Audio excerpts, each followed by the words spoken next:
So this is our last panel discussion, and again, we have Dr. Dragon, who's going to be moderating, and Professor Kirsty, Professor Tim, and Professor Pauline. You all know them very well now. And this particular one is about global trends and about transformation in education. So how are we going to transform not only Sharjah in terms of our own capacity here, but how can we take that forward and transform Sharjah systems and the rest of the Middle East and hopefully the world. So anyway, take it away, Dr. Dragon. Thanks so much, Stanley, and it's going to be really interesting to match the great insights that the previous panel also provided us with. I also have great panelists, so please team up and let's show up some really good discussion today as well.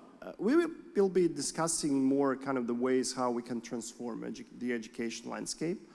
And since I've been in education, particularly related to educational research, there's been always constant pressure on education systems to be transformed.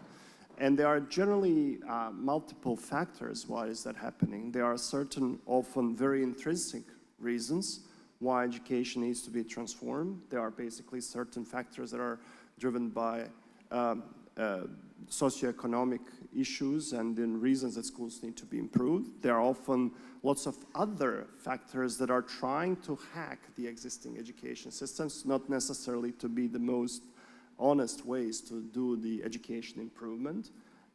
I come with computer science background, and most of the people who come from similar background, they're always talking about the education system as being broken, but often for the reasons that are not necessarily as genuine as I would think, because they want to often also sell the products. So that there's that kind of critical challenge. But then there's always also this big challenge, the extent to which transformation happens in a particular situation or particular context. And some of the biggest lessons I learned through my work in the last 15 plus years in learning analytics was always to understand the political landscape in a particular context in which you want to enact certain change, and then make sure that you have relevant stakeholder voices. Often in many cases, and we did lots of research, I studied lots of AI, about the involvement of stakeholders into the design of the tools. You know, what is the percentage of the existing even research studies that involving all the forefront relevant stakeholders into certain AI innovation? It's almost zero, right? So we often basically package something that we want to dump onto our relevant stakeholders. Often certain transformational decisions want to be or claim to be evidence-informed, and all of a sudden we start actually seeing under the surface that they are not. And often people claim, well, we consulted generative AI to help us. And the moment you start consulting generative AI to give you evidence, you end up with learning styles. And Kirsty can tell you so much about learning styles as an idea of a pseudoscience as well that is out there. So there are lots of challenges, lots of perspectives with education, and one of the biggest challenges is about education. Everybody has an opinion, and everybody has a stake in it. And that makes that whole transformation of education much harder. So I have with me three supervised and experienced colleagues who will share us their own golden nuggets about the whole way of they are actually dealing with education and the way that profoundly change their ways and conceptions of education, and consequently we'll try later to reflect also how some of these golden nuggets also are reflecting their perspectives on the education today. So Kirsty, I was thinking that you can actually start first. Okay, if I can use the microphone. Well done. Oh, it's red. Then, It should be green. no, red is good in this context. All right.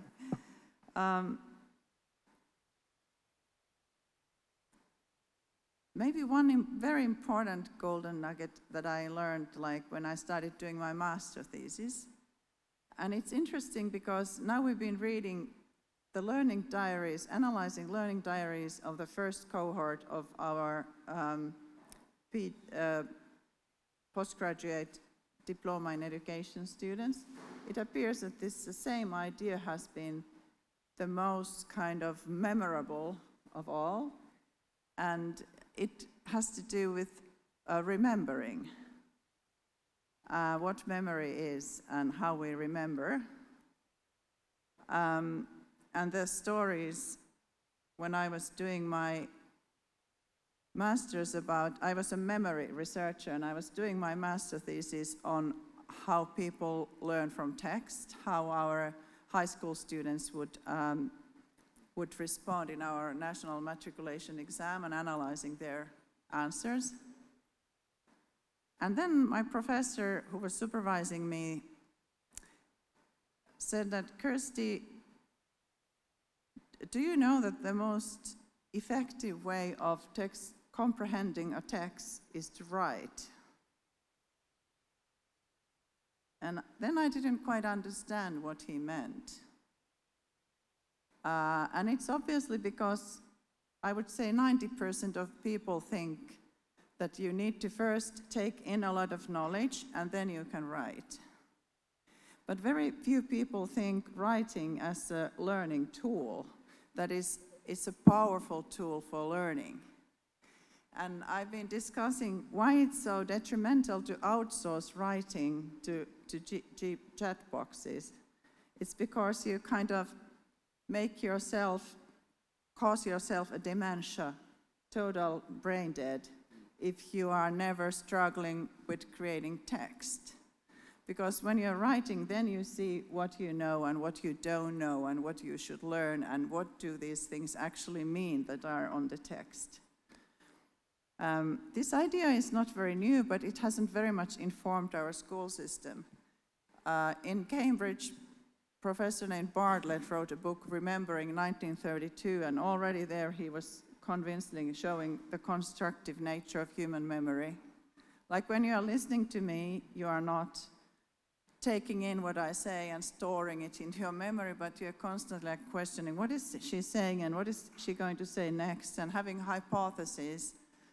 Where is she going to get with this, all this? And this is also something that the students of SIA have been taking up in their, it's the most common kind of revelation they have, is that now they understand that there is no hard disk in their mind. I've done a lot of studies in neuroscience, and I've never seen a hard disk in human brain. Rather, human brain is constantly creating new connections. And what is the worst thing is, of course, that adults tend to maintain their previous ideas. We've been also doing research on teachers' ideas of knowledge and knowing. And those teachers who have this kind of knowledge transmission conception about human memory, they are least likely to apply digitalization or any new 21st century skills or anything like that, because what's the point if teaching is just, telling people things and them remembering? And what is interesting, my great guru, Jerome Bruner, was already showing in the 1960s that children are setting hypotheses. Children have a lot of pre-understanding about the world. They are constantly wondering and posing questions. And that's the nature of child already. So children are not empty vessels to be filled in with knowledge. They are not stupid adults.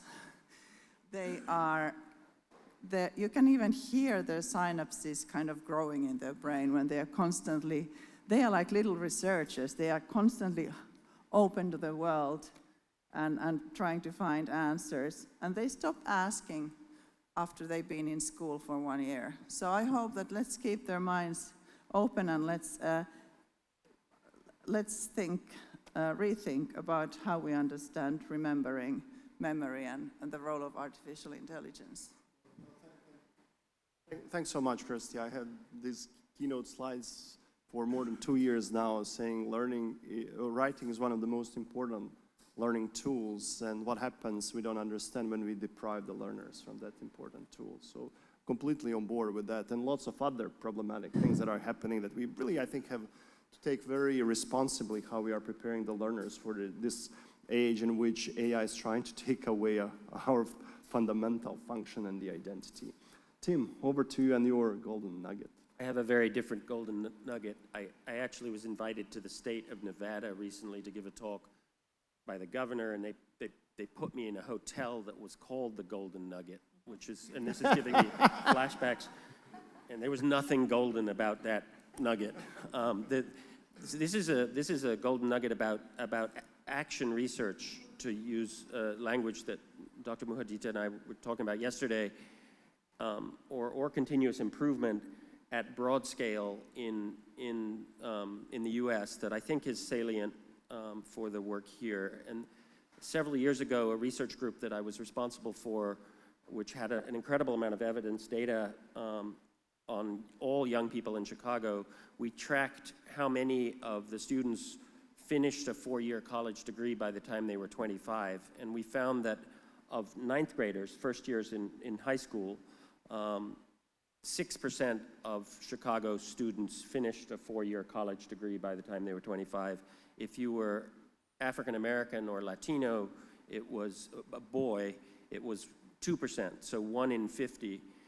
This was then banner headlines of the Tribune, which as a research person, I thought, okay, I've done my job now. Somebody's going to do something about this because it's covering the whole front page of the newspaper. And nothing really much happened. And so that led us to say, all right, let's see if we can figure out what's going on here and why are so few young people prevailing through school.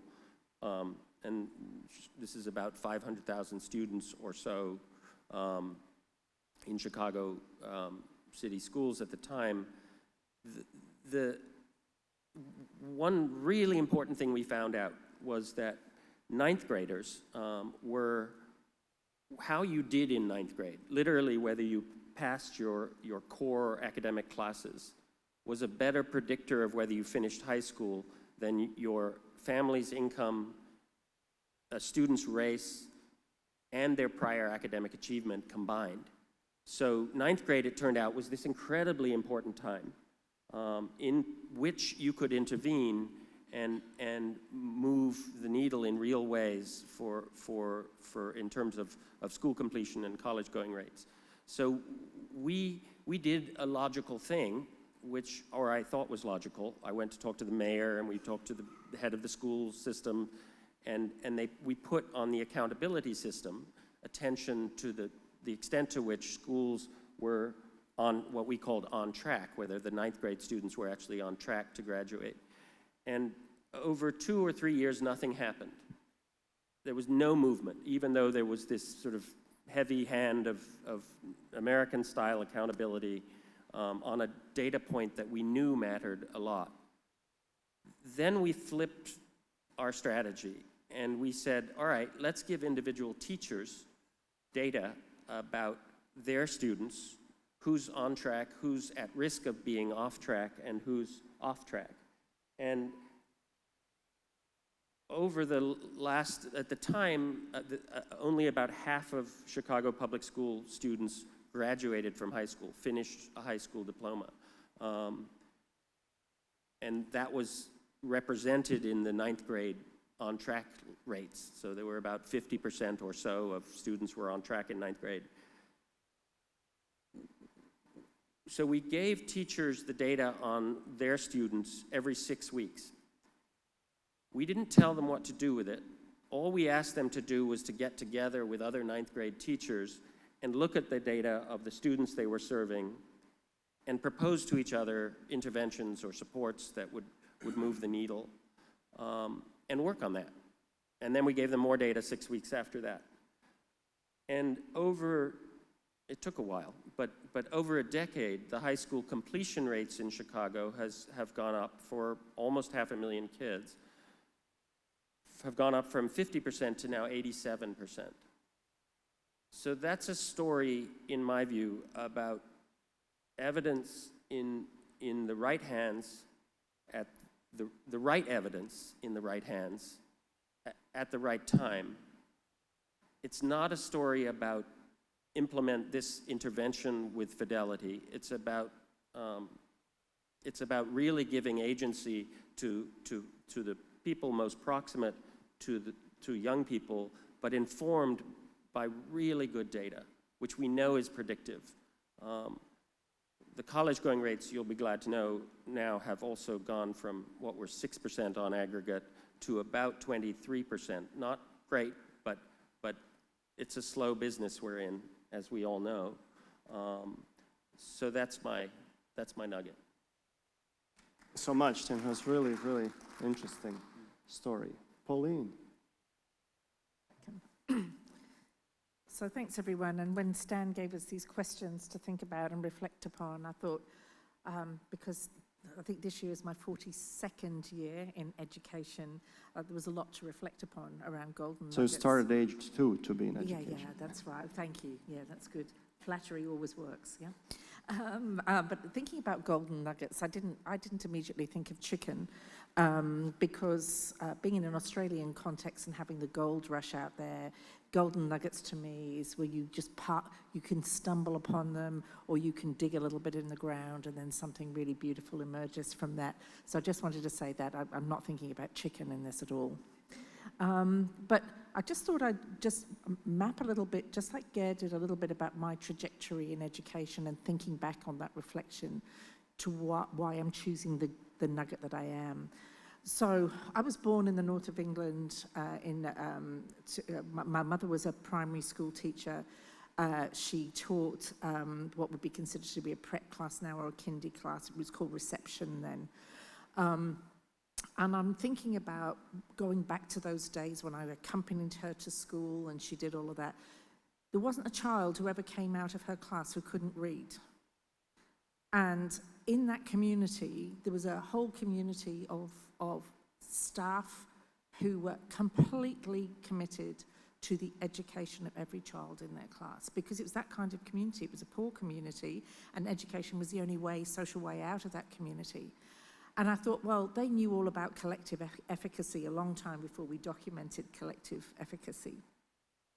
And then perhaps unsurprisingly, I became a teacher myself. And I often joke that I've done every job in a school or the system other than janitor. I haven't done that one yet, but I can aspire to that perhaps.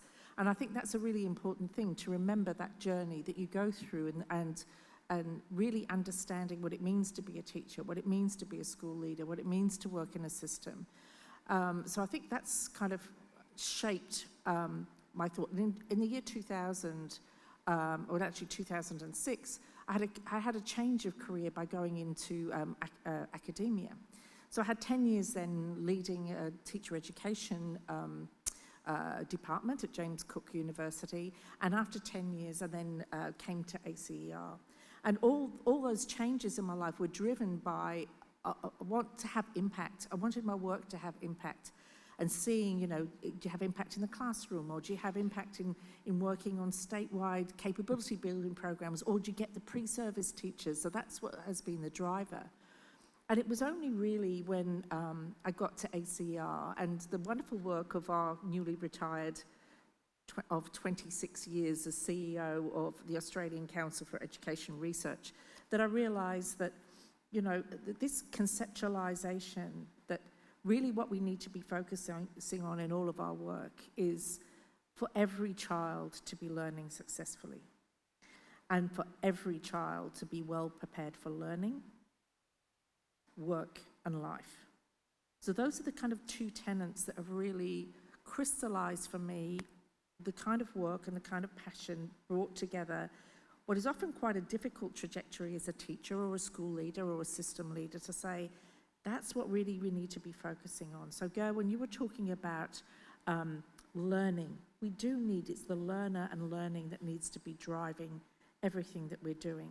And I'd say the other thing that the nuggets that I'll come across is this understanding that what we're talking about is not schooling, and even the word education is a bit of an issue. It's actually about learning. What we're trying to do is to have learning happening. And to get learning happening, that's an ecosystem. And that system has a dynamic that goes through. So the design of different pieces, we talked about curriculum design before in early childhood, but it's really not just the design of those individual pieces, but how those pieces fit together. that is the work. And it's not easy work to be able to do that alignment. But if we can work on this learning ecosystem and using broad data sets, evidence sets to inform the day-to-day practice that we have within developing that learning system, then I think we have some opportunity to really make impactful and sustainable change. And we know that the elements of that learning system include things like high quality teaching, informative assessment practices, effective school leadership or even system leadership. We know all of those things that come together. So to me, that's become my kind of golden nugget, and it's taken me 41 years really to get to this point, to really think about framing that. Thank you, Dragan. Thanks so much, Pauline. I can so much associate with what you are saying, especially I've spent not huge amount of times in schools of education that are educating future teachers, and I remember spending once in one of them more than 3 months, and it's highly ranked. And I basically asked, where is learning in this school? Nobody was studying out of the faculty members' learning. They were all on these other factors, but there was really very little fundamental understanding of learning. So that's why when I knew that SIA has this whole program, and Kirsty, how she designed it, she actually emphasizes then fundamental understanding of learning. And that really kind of brings us to the other critical point is, can we actually make a meaningful educational innovation that is transforming and creating measurable learning outcomes if we do not understand learning and promote and focus on learning and teaching? That's basically the core two functions, I think. Obviously, there's lots of other things. So I want to maybe turn now to the second round of questions, and each of us to basically think about one innovative approach in education that significantly transformed learning outcomes, and in the way to kind of describe it, to kind of think about what ways that approach was implemented, and also what were the measurable learning outcomes. So Kirsty, how do you apply some of that learning, understanding? Yes, you were asking, or Stan was proposing this question to us, one innovative approach that has significantly transformed learning outcomes. The problem is that I don't think education has truly transformed ever.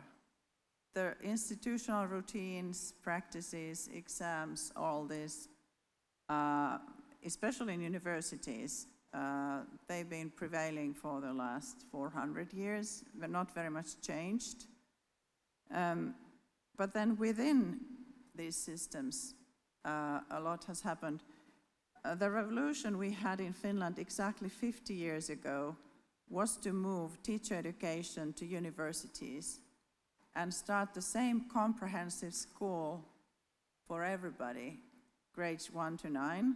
So and also communal daycare, starting preschool 3 to 6, grades 3 to 6, but it's not like school. Like it's our main thing is that we is foster free play of children and playful learning.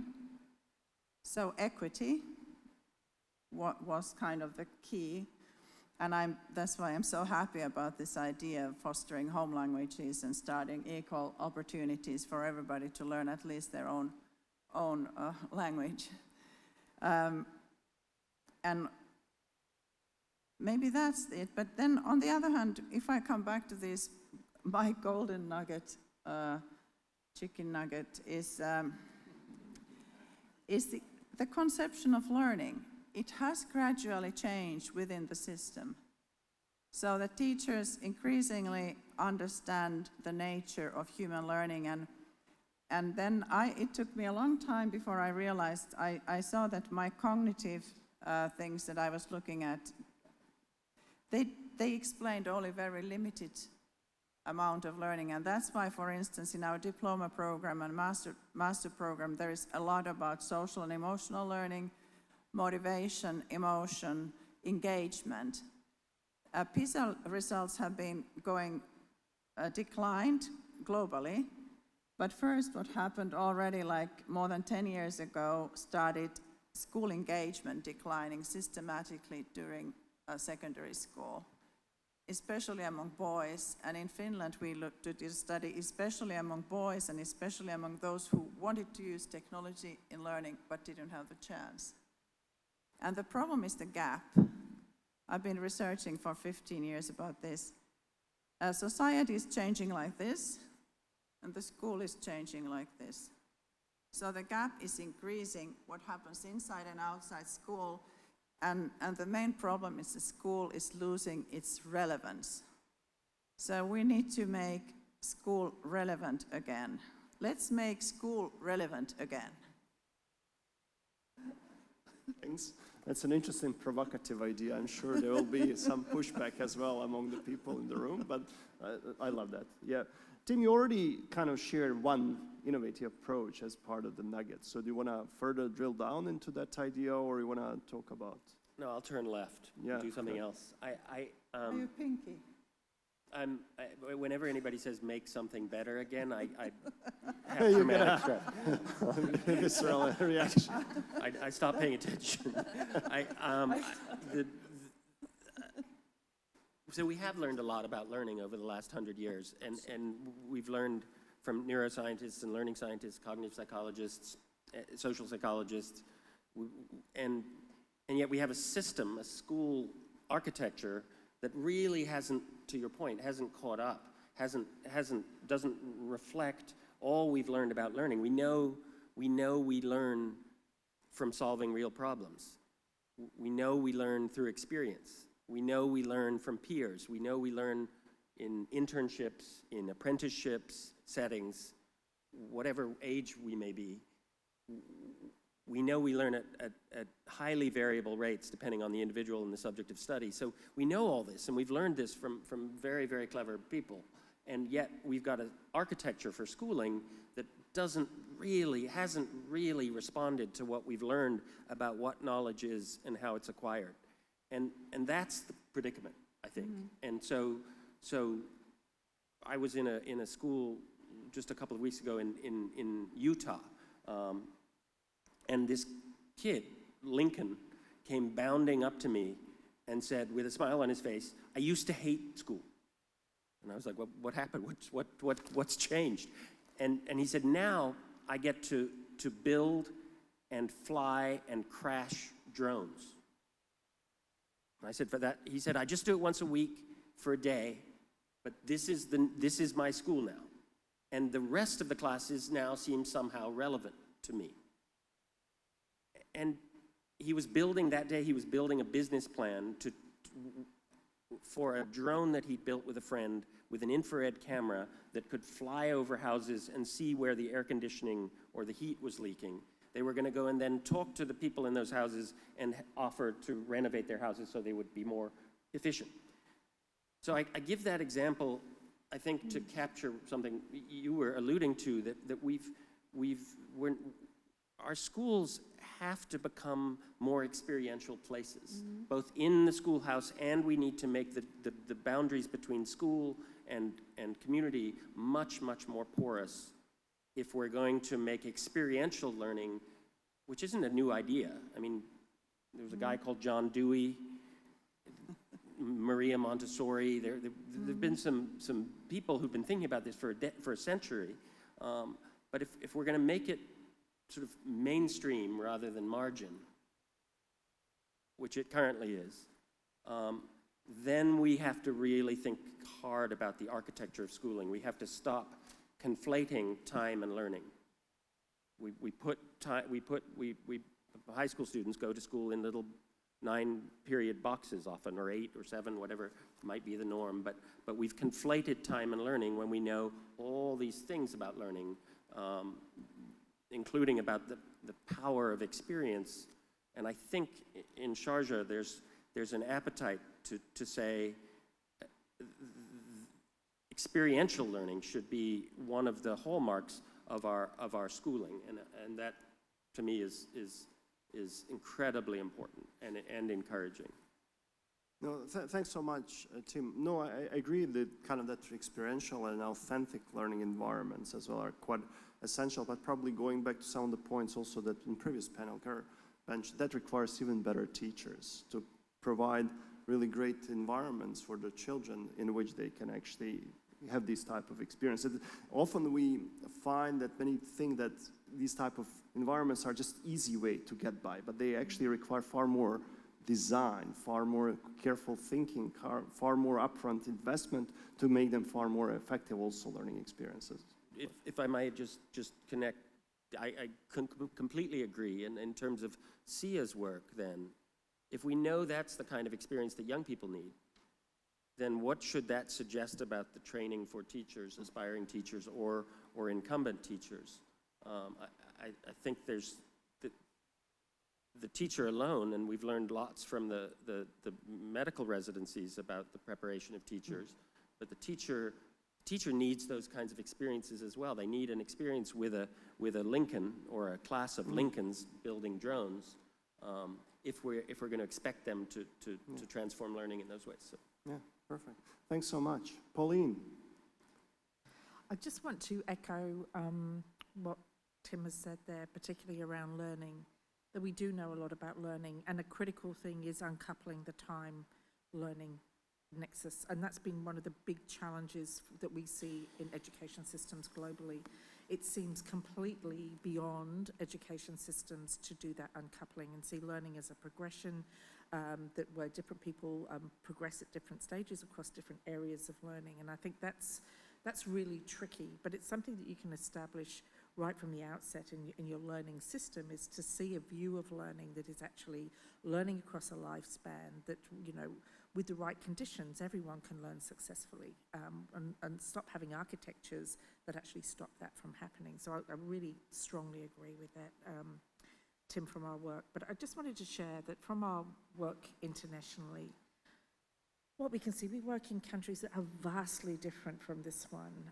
You know, if you look at countries like Indonesia, for example, the number of schools and the number of teachers and the geographical areas and even the income within the country provide huge challenges. But we see that although those contexts are vastly different, the challenges remain the same. So if I'm talking to a Ministry of Education in Indonesia, this is exactly the conversation we're having around learning and being able to shape learning, and how do we develop capability with teachers.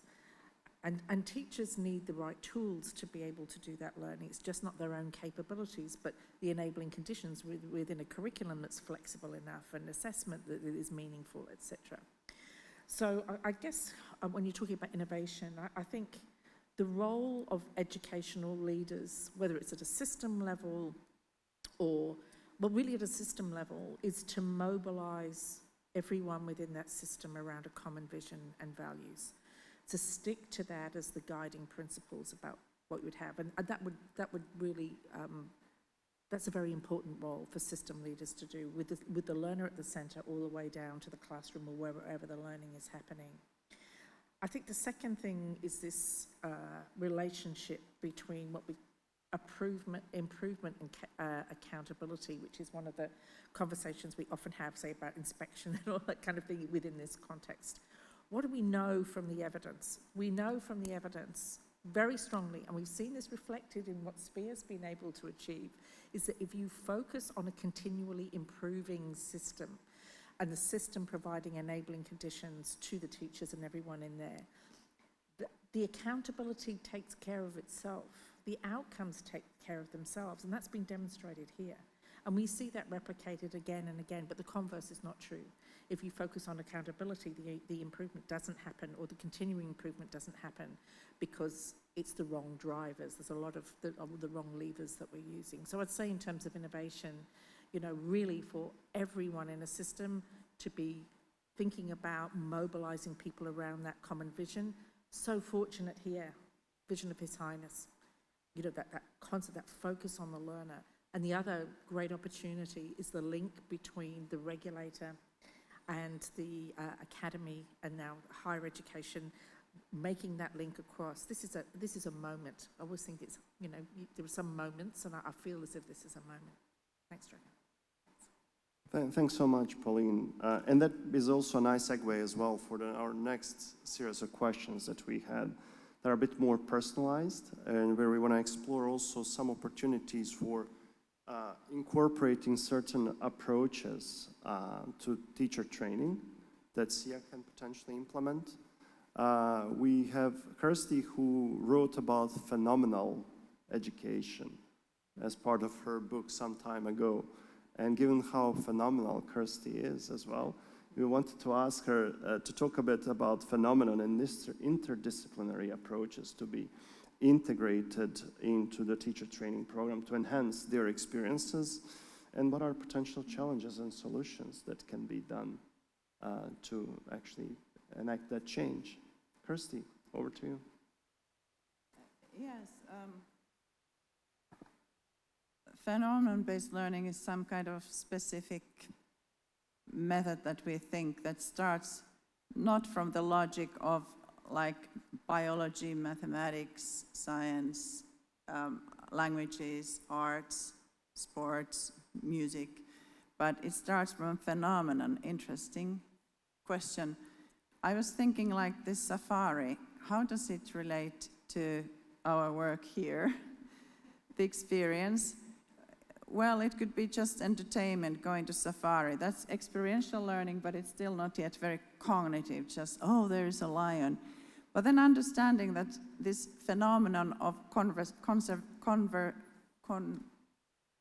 conservation of nature, if that's a phenomenon we are interested in, conservation of African nature, it would be the phenomenon of study.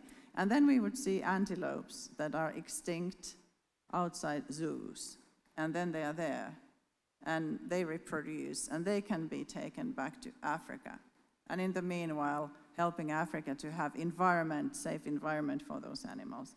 Then we are talking about phenomenon-based learning. It makes also us think about sustainability, environmental protection, climate change. Why are people poaching animals? They're hungry. They don't have food. So we can come all the way to the world peace. And that's why we need interdisciplinary thinking.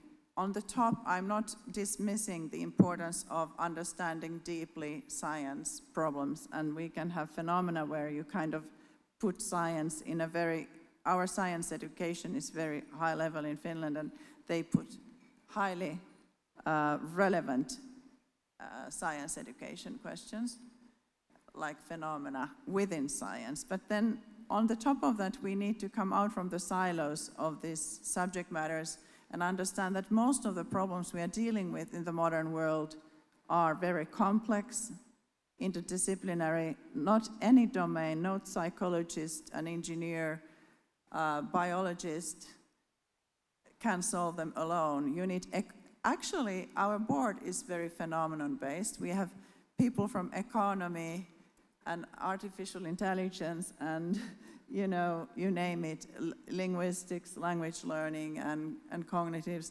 or educational psychology, because we have a phenomenon of teacher education that we need to solve. And then having diversity is a good concept. In nature, you need diversity, and among people, you need diversity.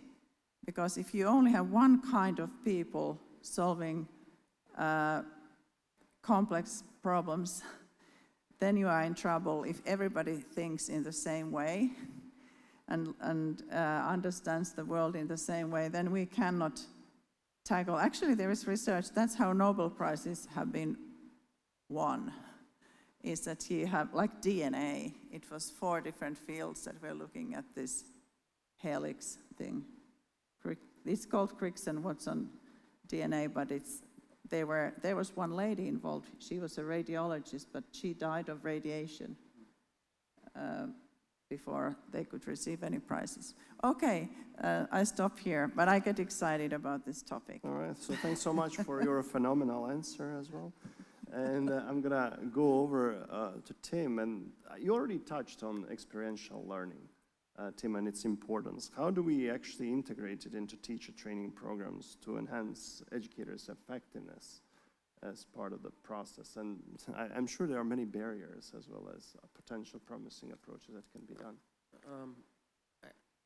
I think at the heart of it, the teacher residency strikes me as a very powerful vehicle if done well and is not a symbolic act. But if a teacher is in residence with a set of exceptional teachers in the course of his or her preparation, has the space to make sense of those experiences with colleagues, faculty, that's at the heart of how you develop the teachers. I would posit to colleagues here, I was thinking overnight about these remarkable nurseries that are being developed and the opportunity to turn at least some of them into places where aspiring teachers, aspiring leaders can also be learning much as you would in a teaching hospital. Weaving those sorts of experiences into the fabric of SIA and into the fabric of the early childhood commitments feels like an opportunity not to be lost. If really we are at a juncture, we're sort of at a juncture, not to sound too hyperbolic, but we have to change the fundamental role of teaching. If we expect the formulations of learning to change and young people to not just be developing knowledge, not just be developing skills, but to be developing values, as we heard earlier, then the job of a teacher is shifting, and then you layer on the technological pace of change. So if that's the case,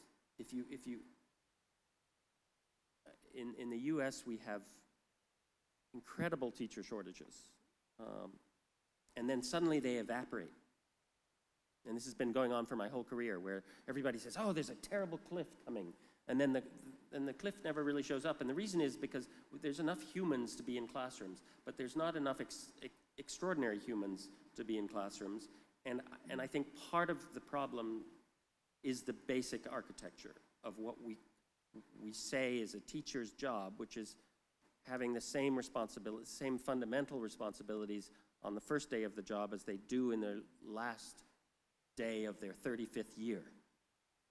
That's not a profession that makes sense anymore, and we're going to have a very hard time retaining extraordinary people in the numbers we need to retain them without reimagining what the role of teacher is. I think it's easier to do at the secondary level, perhaps, than it is earlier, but there's more experts here on the earlier end, and I'd be curious to hear their thoughts about that. But I think we're going to struggle unless our conception of teaching enables, for example, a teacher to teach in a traditional way a third of the day, just as a posit for the traditional classes. Maybe a third of the day I would be curating learning that was happening everywhere, anywhere. I'm thinking of, again, high school students. And then a third of the day I might be doing it more close individual or small group advising. That would be a more attractive job for many, many people than our current construction of what a high school teacher does every day. So. Really interesting ideas. Thanks for sharing.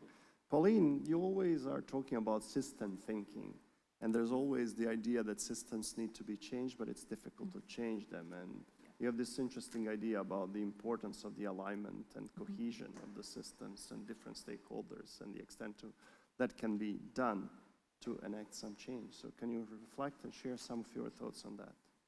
Yes, thank you, Dragan. And I think we didn't rehearse any of this beforehand, by the way, but it's just very interesting listening to my colleagues here when you're talking about the kind of change in architectures. And I think often when we think about alignment, we're just thinking of this kind of unidirectional thing where, it's the system, that chooses that kind of alignment and the way that it happens. But I want to go back to something that Gary again raised, which is it's really tricky. When I'm talking about alignment and cohesion, it's really tricky. If you're saying that the learner is at the center of what you're doing, it's tricky to get that system systemness aligning around the learner. And I think that if you have a learner-centered system that has implications for curriculum, how curriculum, a flexibility around curriculum, a meaningfulness around curriculum, it has an implication for pedagogies, how teachers' work is organised, Tim, I agree with you there. It has implications for how learners themselves can input into their learning experience, or how their families can input into their learning experience and what's important around their learning experiences. It's important around to align with a national aspiration for what this education system is about. How does that align with national values?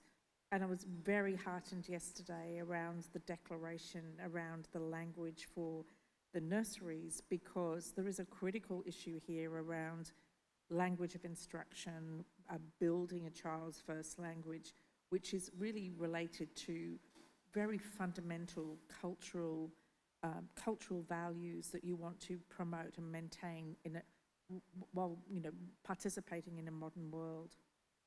I think around alignment and cohesion, we have to recognise that attracting, developing, retaining high-quality teachers across a career span means we have to see that as a career-long trajectory. We can't see this as compartmentalised parts. This is part of the cohesion and the alignment that we have. And, in Australia, we have teacher standards, for example, and some of the critique of those teacher standards is they actually look more like a career progression than they do around increasing sophisticated expertise that you would expect across the career. We're talking about AITSL, right? Yeah, that's right. And so I think, and I think finally, when we're talking about this, is just the importance of context, is that, these are all things that we know are really important. These elements we know are really important. But what's going to work best in this particular context? And what kinds of evidence do we want to have around how things are working as this is evolving as well? Because traditional, or maybe the most valued metrics, are not the metrics that are going to drive good decision making. We might not, if we want to measure what's important to us, then we might have to think about different ways of measuring, not just the measures that might be imposed upon us. So I think that's another challenge, but also an opportunity. Yeah, thanks so much. Those are really interesting, good ideas and thoughts to bear in mind. Just one final question for all our panelists in terms of any advice that you would have to offer to SIA as we aim to embrace innovation and transform and influence educational practices in Sharjah and beyond. So Kirsty, enlighten us with some Santa type of gifts. A what? Santa is the Well, I You just come got, from Finland, so. I just got an idea that the board could write a book called Phenomenal Learning in Super Diverse Settings. Yeah. Phenomenal learning from Sharjah. Yeah. Because it's much easier. Usually those who do well in PISA tests or something, they are quite homogeneous cultures, like Japan. Singapore is not even a country, it's a city. Estonia, Finland, compact, homogeneous places. But countries that I really admire are places like Canada or New Zealand, who are doing great and they are very diverse. And the challenge of what if we start thinking about diversity not as a challenge, but diversity like to embrace diversity? Because very deep vision, you need several eyes and several perspectives and cultural understanding. So I started thinking that I've worked a lot also with philosophers, and my philosopher friends, they have this principle that always take another perspective, that only dead fish are swimming towards the river, alive fish, they are kind of swimming against the flow current Oh, it's crazy. It's so great that I have you there. This is collaborative learning.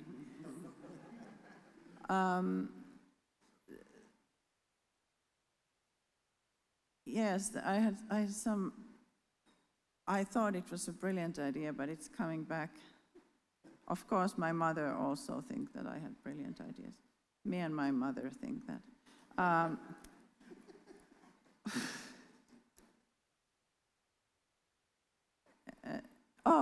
Also Jerome Bruner had this fresh look on education in 1960, and J.F. Kennedy was very fond of it, and they started this Head Start and everything wonderful. Bronfenbrenner was involved. All this history of Head Start. So we could have this kind of jump start and fresh look. It was really funny, this fresh look, it was like 60 years ago, and it still hasn't fulfilled its promises because we still don't have a very fresh look. We have quite, how to say, cemented look at education. It's like moving a graveyard. It's as impossible as to systematically change the school. But we can have a fresh look here because there is a new opening. There is something very new. And usually, for instance, the only medical schools that managed to change into problem-based learning and all this were quite new medical schools who didn't have this conserved 500-year-old traditions that we're kind of maintaining. I think SIA has great potential of being this kind of very fresh look and in a very super diverse diversity kind of context. Thanks so much, Kirsty. I think you made some really terrific points there about diversity. It's a challenging environment, diversity. You need to basically accept and embrace that diversity. But then once you understand to navigate that diversity, and the perspective taking is one of the biggest, I think, skills. And it calls a lot of emotional intelligence and experiential learning, because you need to be with people to understand how people think differently and similarly. Absolutely, and that's one of the key values as well that I'm always taking is when you are kind of dealing and working with somebody is to take the whole person perspective rather than to basically take the outcomes that you want to achieve for that person, see it as just an instrument of achieving certain things. You want to know who they are, you know where they are coming from, you want to do all these things. And for some people that comes more naturally, for others don't, but the question is how we can nurture that in the whole education system and see. I think it's a really big, important thing to think through that. Tim, over to you. Christy told me yesterday that she has a dark sense of humor, and now I think I understand why. She was talking about moving graveyards and dead fish. In the U.S., the momentum, it's almost like a new pandemic, the portraits of a graduate. This has been going on for several years, and I know that you've been developing one here as well. And on the upside, the portrait of a graduate is the opportunity for stakeholders to articulate in a clear way what they want young people to know and be able to do by the time they finish school. And that's incredibly important, and what we're seeing in the United States is really a broadening of the aperture in terms of what the core purpose of school should be. If you read these portraits, there's an articulation, almost an invisible American consensus, despite how divided we all sound, about what actually we want for young people. So that's great, and it's great that Sharjah has also been on this path of building a portrait. I think what I hear from colleagues across the country who are willing to put their shoulders down and speak bluntly about these portraits is that A, they don't in and of themselves change any behavior, and B, there's no way of assessing the things that have been articulated as important. And so that's more of an observation to really think hard about the evidence that you are going to bring to bear that would help determine whether these portraits are becoming manifest and whether these goals and aspirations, which are almost inevitably broader than singular academic disciplines, which is great. It's great that we're heading in this direction at this moment in time, but that if we do it without evidence, we do it, I think, at some peril. I think that evidence, and where Sharjah is as well, especially this kind of connection, SIA and SPIA offers a great opportunity that you can actually produce evidence that can be translated into practice and to work with schools and learners and families to try and transform and enact change. Pauline. Thanks, Dragan. And okay, let's set my timer off again. So, you know, I'm always the teacher, so I've got to keep to my time. This is the thing. So I think, you know, how we talk about the work, the language that we use is incredibly important. The language encapsulates those values. So I think language is going to be a very important thing to be mindful of. What do we call this thing? As Gail was saying, not improvement, but we're talking about transforming early education, for example. We're not talking about words like effective. Yes, it will be effective, but we're talking about transformation if we're talking about fundamental different ways of doing things. And I think, so we need to be very careful about our language. And I think collectively we need to be courageous because there are pressures outside to do things in particular ways that the evidence would show have not worked to date, but still they persist in being a part of the accountability measures. I think it's important to see this as a continuous endeavour. It's not something where you're suddenly going to get it right and we can all go home and it's fine, or we can all retire. If you think about His Highness, for example, as being the first Minister for Education in this nation. Yeah, and this nation is 53 years old, I believe. So this is a continuous project, and but those values that have been held, it's a real distinctive thing, I think, about Sharjah. Those values, because of that continuity, have been held for a long time. But maintaining those values in the face of structures and things has been very difficult. I think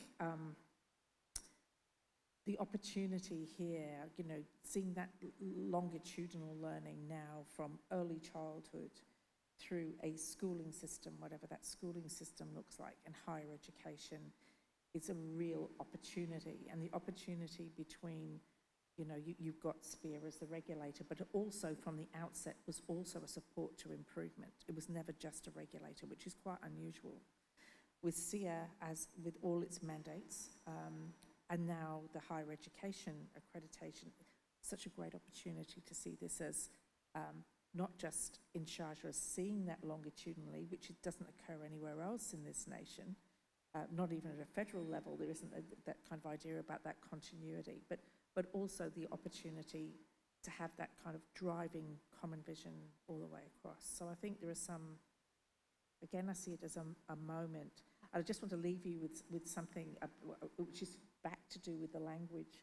We're just finalising the last, what we believe to be the last of our family of tools that we use to support education systems.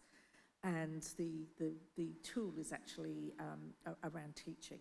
So we've had one about education system, we've had one around school leadership, we've had our most well-known one, which is around school improvement, which has been used here. But we changed the title of this tool is the Teacher Practice Improvement Tool, which from evidence is really thinking about what are the practices that are involved, not performance, what are the practices that teachers, and we've just had some feedback, just, you know, we're really, really happy with the tool, but we've just had some feedback around changing the title of the first domain of this Teacher Practice Improvement Tool to teachers really having commitment and passion. And I think that language really needs to infuse the kind of things that we're doing here. It's around commitment, and I know that Stan made us all commit to various different things yesterday, but it's around that passion, you know, the passion around making a difference to each and every learner. So, thanks.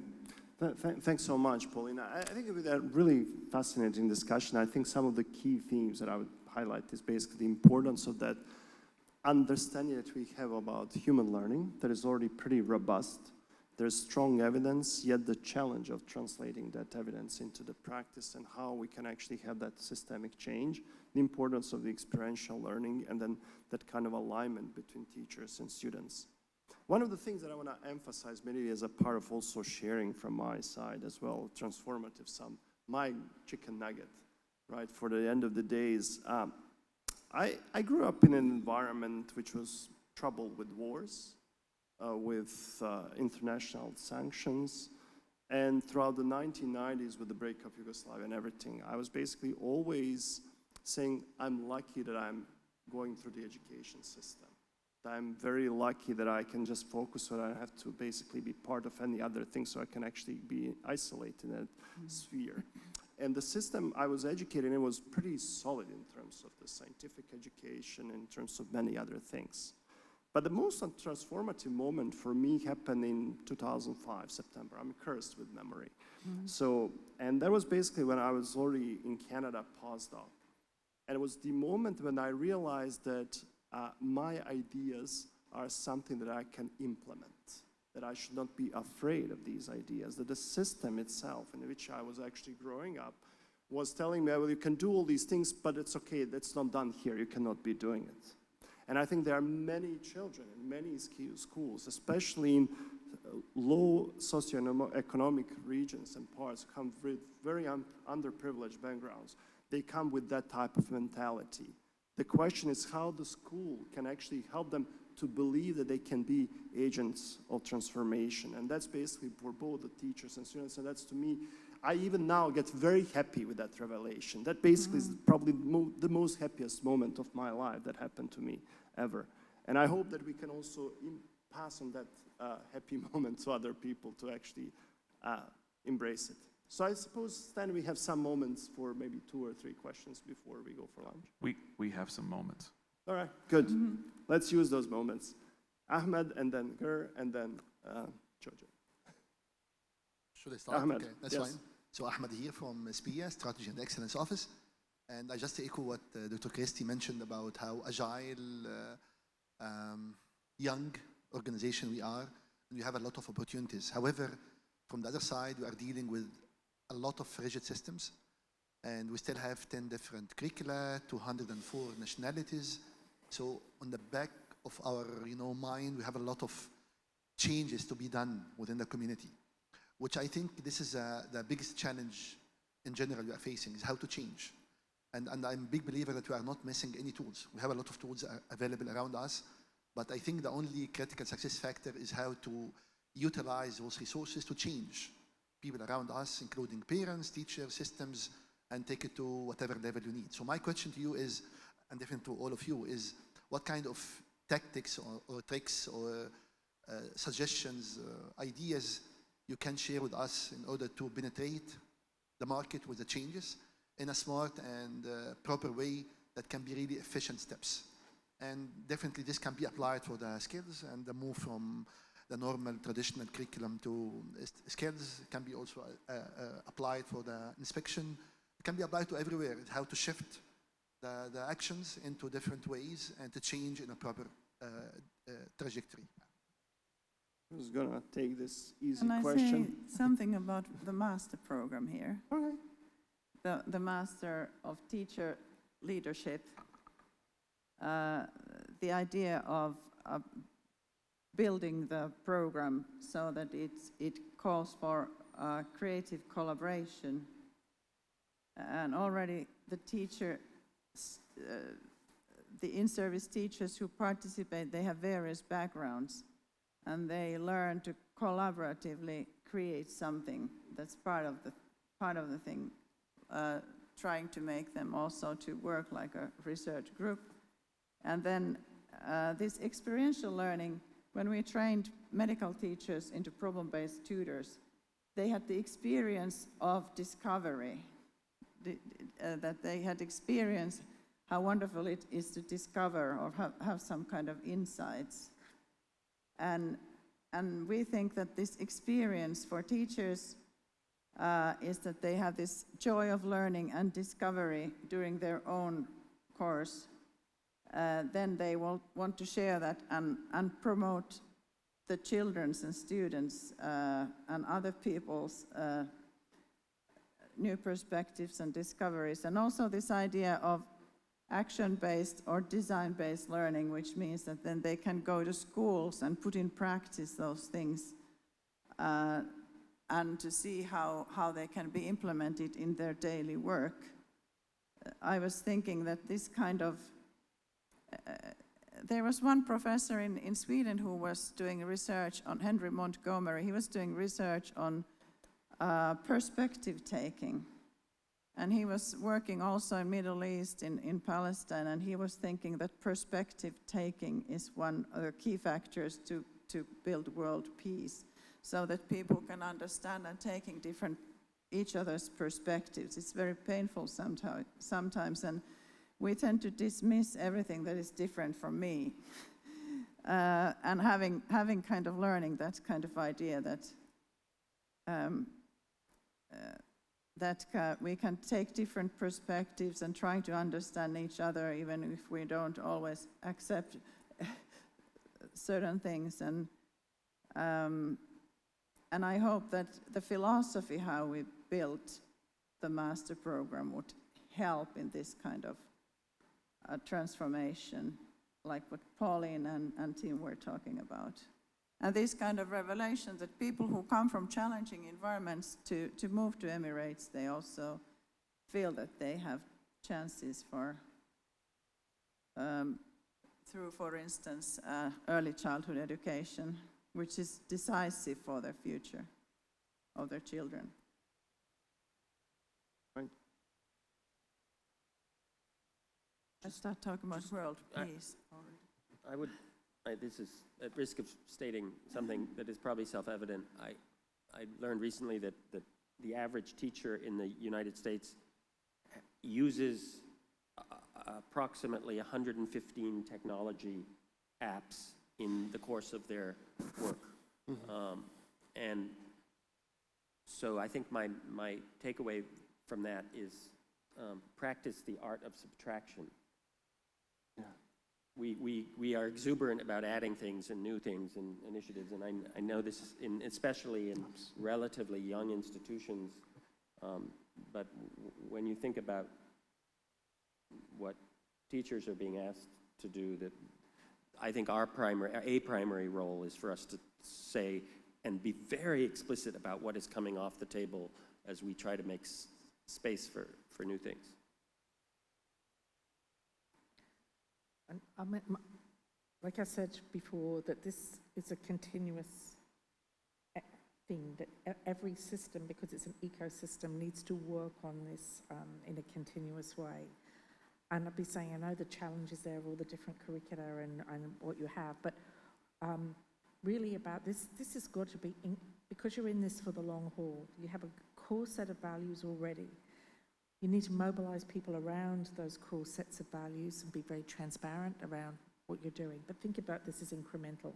And there's a very, very huge opportunity here within the early childhood element to actually create from the ground up, the foundations from the ground up, the kind of learning that you want to be characteristic of Sharjah across all the different learning areas. And you're always going to have the challenge of different curricula or whatever, but that doesn't matter. Really, it's around what the kinds of things are that frame the expectations of what you want to see in schools. So that incremental nature, I'm very keen on the subtractive nature of things, not adding more, but really paring back. And then seeing this as an incremental that you build from the ground from early years up. That's the opportunity that you have here, because it'll be contagious. Yeah, not contagious just across the system that you are responsible for, contagious across the nation, because we know that this is something that's being grappled with across the nation, and contagious across the region and across MENA countries as well. So that's your kind of incremental way of looking at it, from my view. Yeah. Thanks so much. Go. Thank you so much. You learn something every day. I really enjoyed that session, and hence my question, well, it's not a question, it's an observation.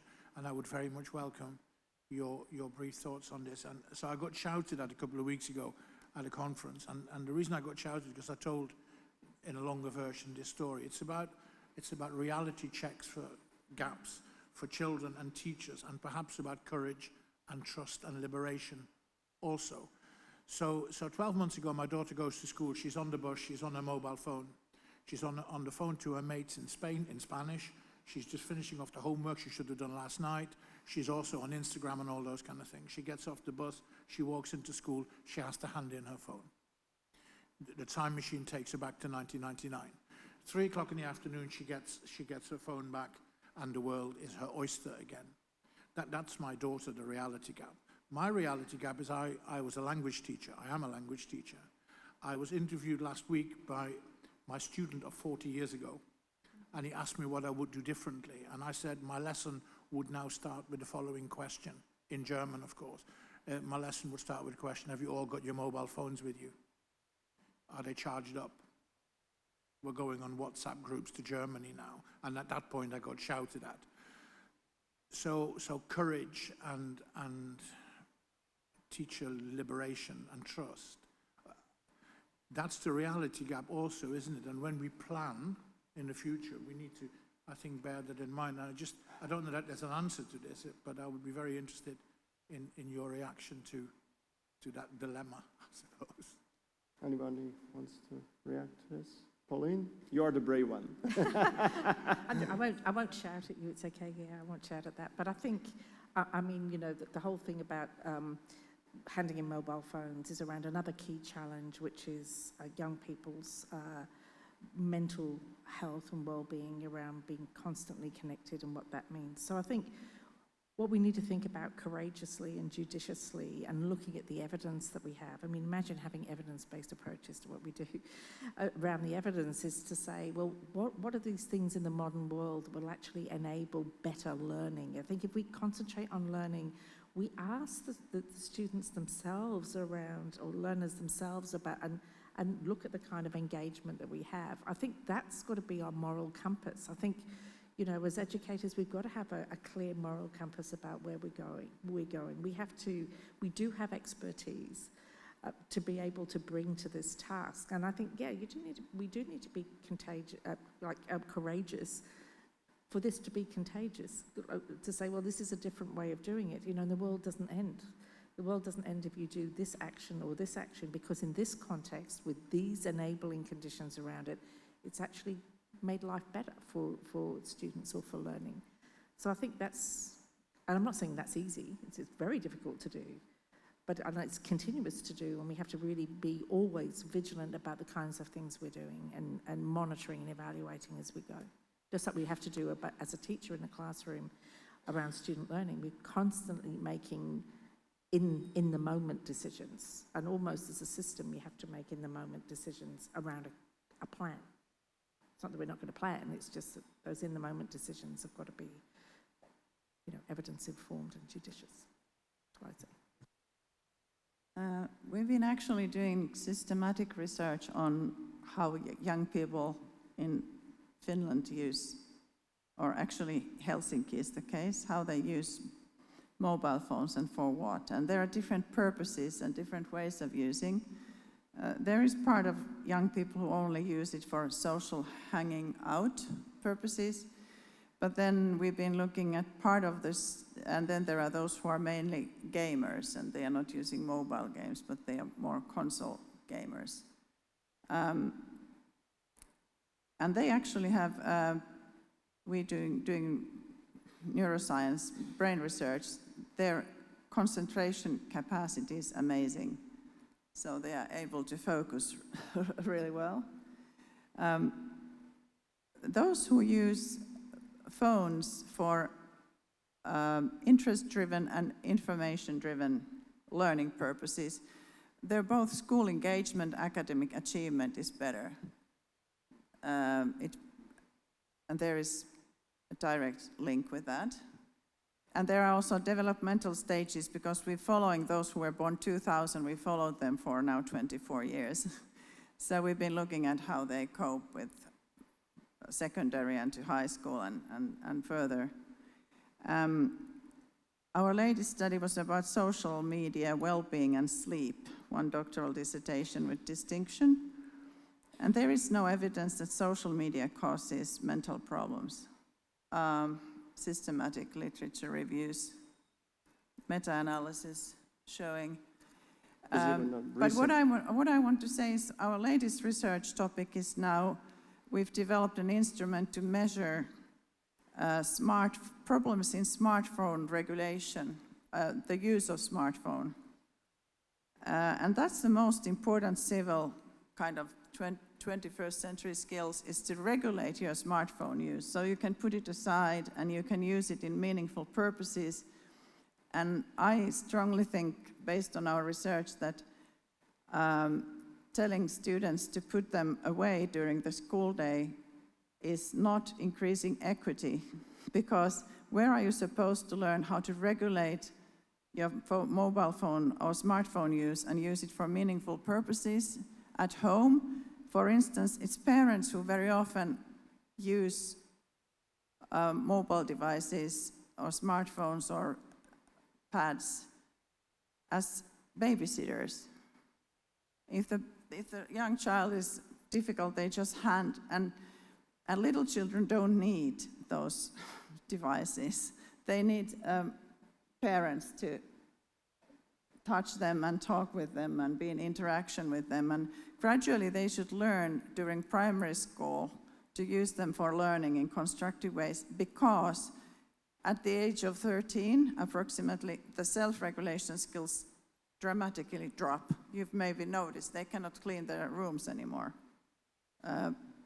Or the frontal lobe is totally in this teenage metamorphosis is going on. So you need to learn that skill before this teenage drop, because it may take several years before it recovers.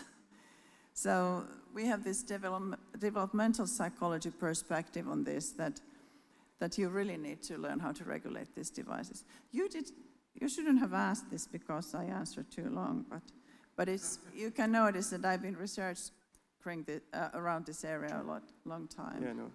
Thanks so much, Kirsty. Shall we take the next question? Yeah, thank you. I hate to be the last person between you and lunch, but I just want to take it's such an important question. Yeah. Very important. If you could indulge this for a second. I want to get back to the beginning, to Dr. Najla's hypothetical example. There was a series of events, a chain of events that led to a job market where someone wasn't qualified to be doing this job. And I believe what happened throughout that process, from early childhood foundation to the job market, we've been trusting or valuing what we measured, and we've been measuring through grades and scores that actually kept telling us that that kid progressing is going to do well. But at the end, they were not doing really well, right?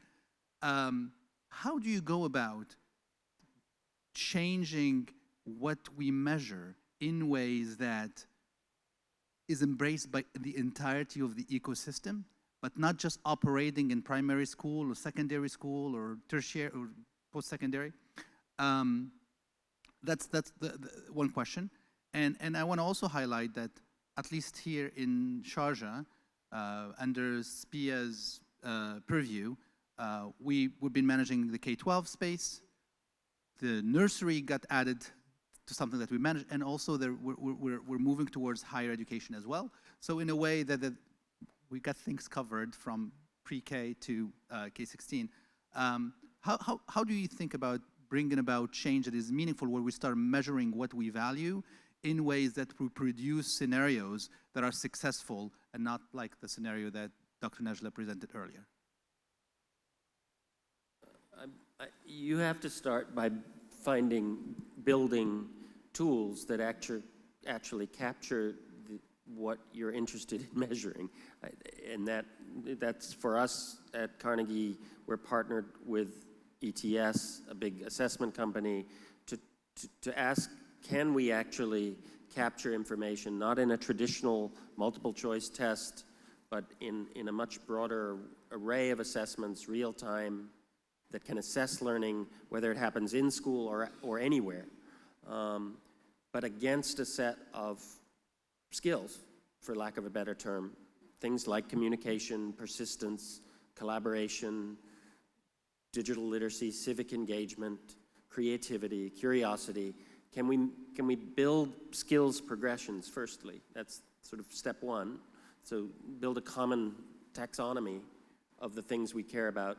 Then build tools that will capture where individuals are, and then build insight systems that would be useful to students, to parents, to teachers, that would help guide action. So I think that's where we are in the field, and I think that there's lots of work in lots of different corners that is underway that will help accelerate us over the next, I think, relatively short term.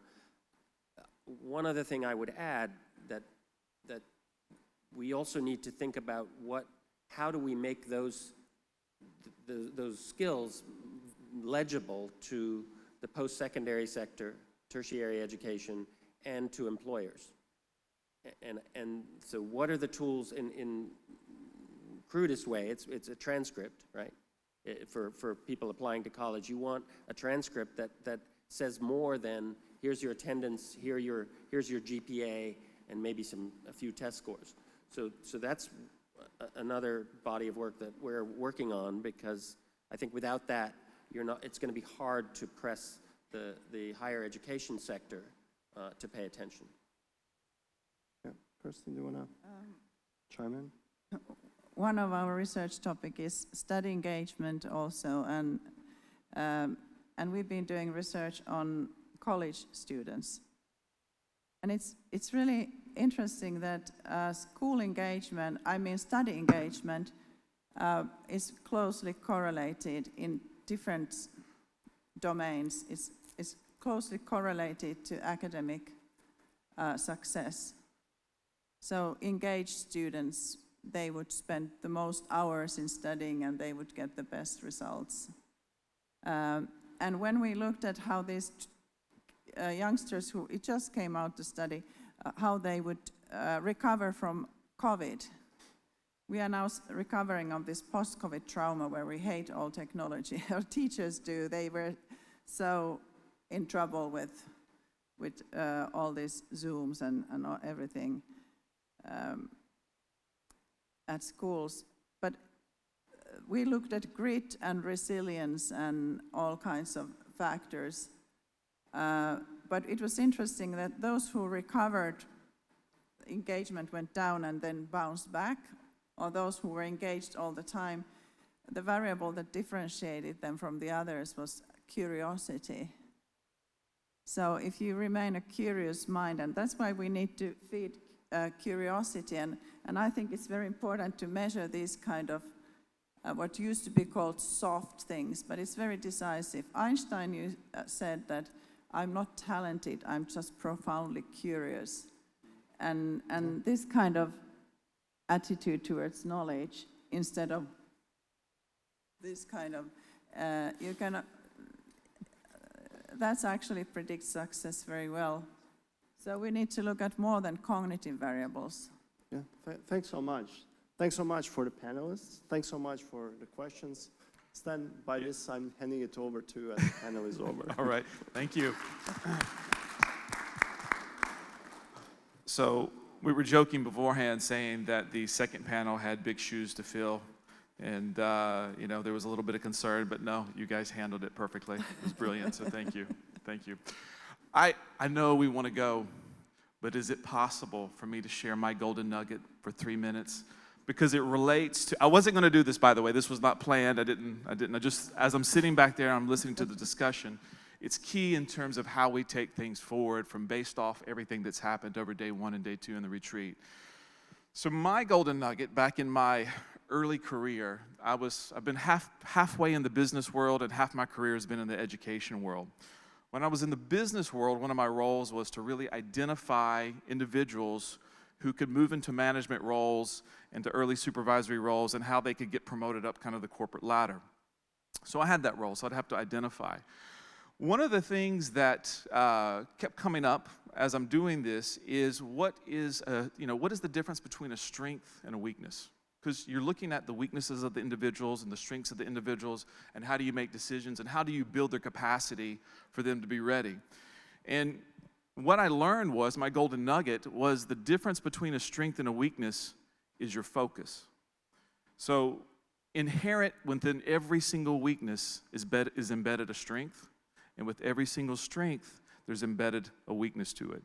So when I shifted my focus to look within the weakness to identify what the strength was and focus my attention on that strength, the employee would transform. You would see a major difference in terms of building their capacity and their energy and their levels to be able to go up and move up through that corporate ladder. And that's what kind of launched my success in that area. How does that relate to today? Several of the themes that we've had over the course of the last 2 days have been a shift in focus. And I'll give you one key theme that's kind of played out that I've seen over and over and over again. That's the difference between focusing on the institutions versus the individual itself. So we talk about school improvement and improving schools and those kinds of things, but really everybody is saying, echoing over and over again, we need to place more attention on the individual itself.